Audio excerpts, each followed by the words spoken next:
So this word Buddha means awakened one.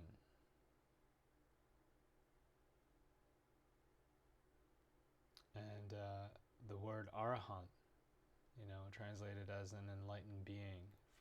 These are words from the ancient Pali language. Arahant means one who is noble, worthy, one who has awakened.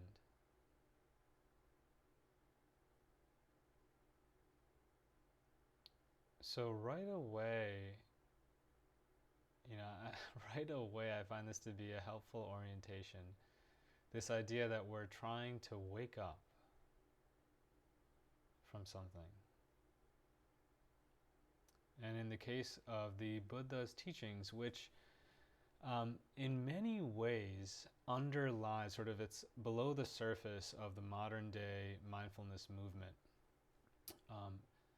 And this is a good thing, it's a lot of meditation teachers may not even know that some of what they're teaching is rooted in ancient principles from the East, whether that's Buddhism or Hinduism or Taoism, Zen, Vajrayana, Mahayana, Theravada, or something else.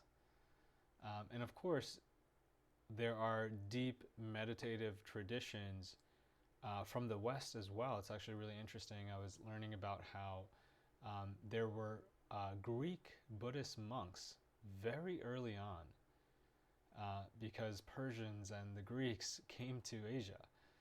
And so, maybe a better way of saying this is that we all have this history of meditative skill. And when we actually start to learn what meditation is about, like the simple movement of spreading the awareness throughout the whole body, it's so basic, so fundamental. As a starting point, it is our birthright as human beings. It is our heritage. It's where we come from, and it's where we're going. And I try to emphasize to folks how it might seem a little weird, or different, or you might not identify it, like, oh yeah, the yogis sit in lotus posture and they meditate, and that's cool, but it's not me. Actually, no. What we're pointing towards is more basic than that. Nothing weird about it. It's actually very natural. So anyway, the idea of waking up. What are we waking up from? We're learning to wake up from illusion,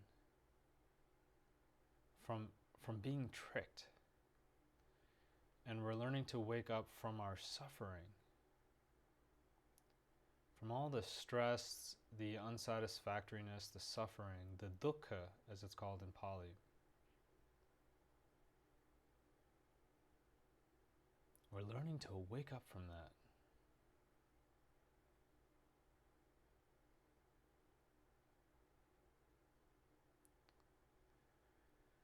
So again, as we start,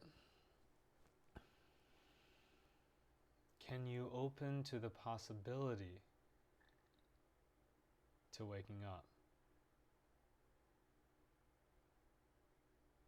This is very important, guys. I was just having a conversation with a dear friend, and she was talking about how she's a recent mother, and sometimes she looks on Instagram or social media, and there's these moms who just had 2 kids and they have a flat stomach and they're going to the gym every day and they have 2 Christmas trees and that sort of thing. And so we have these different images, and the mind is very quick to take an image and it's like, that's where I want to go. And for most of us in modern day life, and even in ancient times, believe it or not, for most of us, the image that we have is of what we want externally. So yeah, I could use a little bit more money. I could use, the flat stomach, the whatever it is, right? And so our life then, there's this distance between where we are and this image, and our life becomes all about getting to that image through adjusting external circumstances. And I don't think that it's wrong to want to change our external circumstances. But I want to say I think it's a very ineffective means to achieve happiness.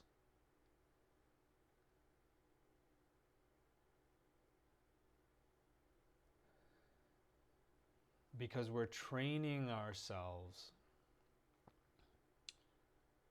We're training ourselves in a certain way where we're learning the habit of our happiness depending on external situations, circumstances, and conditions.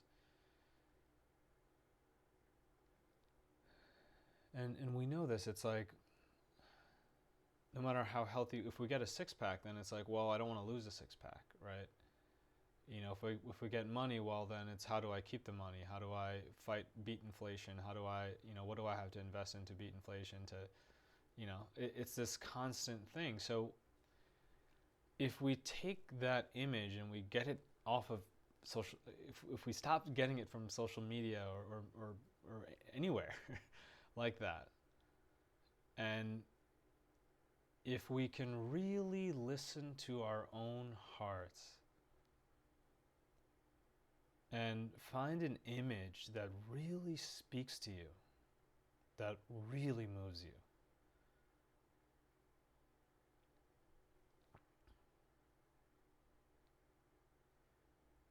this is so powerful, guys, because as Rumi said, and Rumi was a mystic, a Muslim mystic, he said that what you are seeking is seeking you.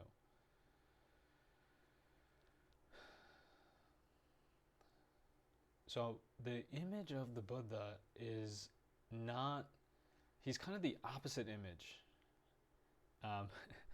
than what we typically see in terms of getting what we want, because he was born a prince of the Sakyan clan in India 2,500 years ago, born to the noble warrior caste. And in essence, he left his palace in the dead of night, leaving behind his wife and a very young child, Rahula. And he gave all of it up. And because he realized that what he had was not a reliable source of happiness, of stability, and something else in his heart was speaking to him. And over many years of practice, many mistakes made, he eventually breaks through to this idea of nirvana, enlightenment, awakening. So anyway, he's an image of a different way of going about things, an image of building a happiness dependent on internal qualities. And I remember one of my teachers, Robert Bea, he once said how a lot of people think that the Buddha's teaching says that everything is uncertain and there is no stability, no security. And I understand why this view is out there, and on a certain level it can be helpful. But actually, the Buddha said you can find security. You can find stability, you can find wellness.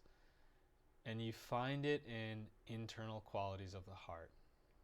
Internal qualities of the heart. So this is what is to be developed. We actually want to put ourselves on this kind of path where the focus is actually on developing internal qualities, not external qualities, not external conditions. Now, I oftentimes when I say this, one of the reactions can be, well, I have children or I have parents to take care of, and I have so many obligations. And I'm not suggesting that you let go of all those obligations. You can. This is the path of a monk, and this is what Prince Siddhartha did, right? Before he became the Buddha, he just walked away. And so that's an option, but that's not the option I'm taking, right? I actually am very inclined to sort of fulfill those obligations And I believe that when you take care of the internal qualities of the heart, you end up taking care of those external obligations way more effectively. Okay, so once again, spread your awareness throughout your whole body.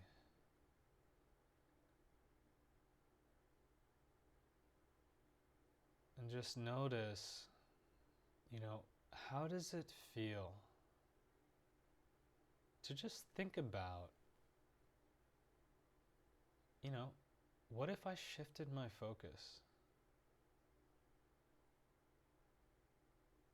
What if I made my life all about taking care of my heart, developing my heart?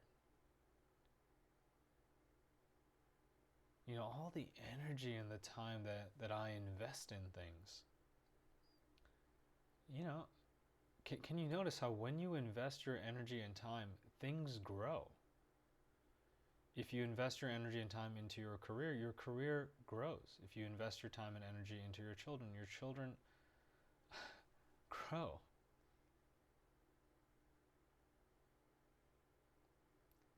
And so just consider, if I were to invest more time, more energy into my own heart, into developing qualities that are skillful or helpful, qualities that lead away from suffering, away from delusion, and towards this waking up, what would I be like in 1 week, in 1 month, in 1 year, in 1 decade, in 1 lifetime?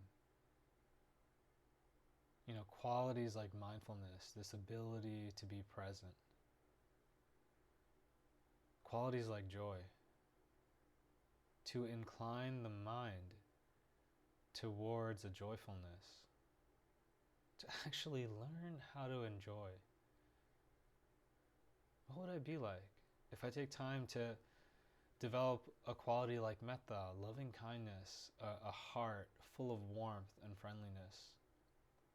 Or mudita, appreciation. What if I learn how to be skilled in gratitude, or skilled in equanimity, compassion?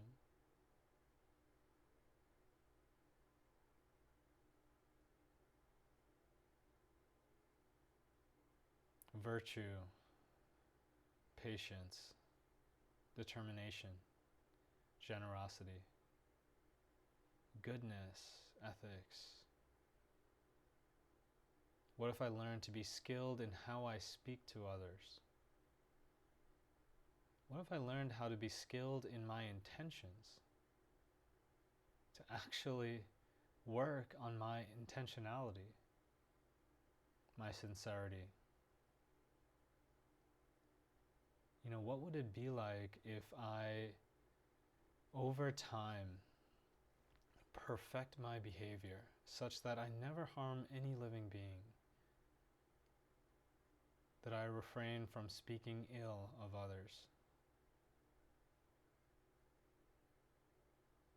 What would that be like, to live a life intent on purifying my own heart? And maybe you can feel it, I don't know if you can, but maybe you can feel it just listening to this. Can you feel the heart rise? The heart knows.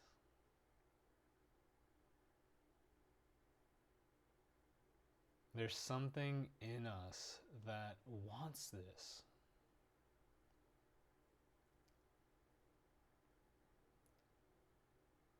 When I speak of these positive qualities, I can feel my own heart rising. Like a flower blossoming towards the sun, blooming, opening. So this is the dhamma. Dhamma is this word, it has a range of meanings, but it's the teachings. These teachings of wisdom that come from the Buddha. It's also called dharma. And there are other dharmas as well. There's Taoist dharma and Hindu dharma and Christian dharma and so forth.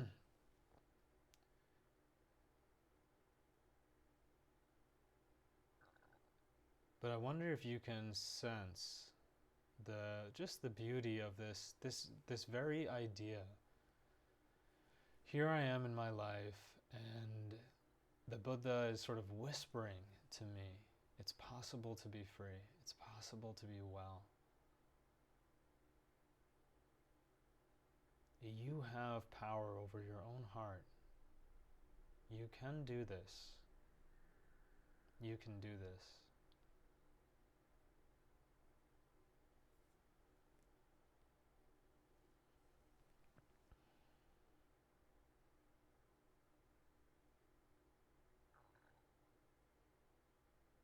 One of the things that I so love about these teachings is one of the messages here is that you don't need anything to be free, to be happy, to be well. You don't need anything from anyone.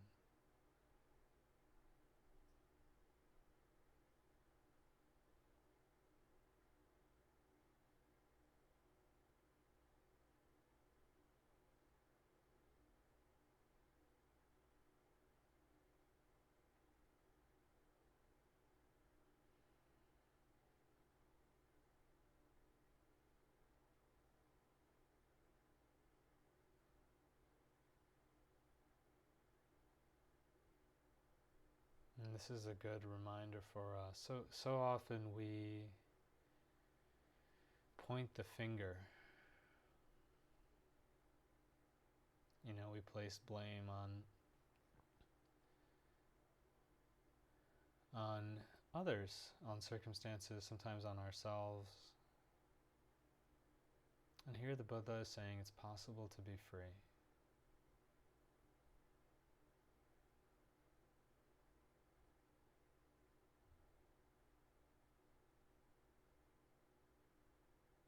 And of course, the flip side of this is no one can do this for you. No one can free you from your suffering. Only you can. But you can. So I offer this for your reflection.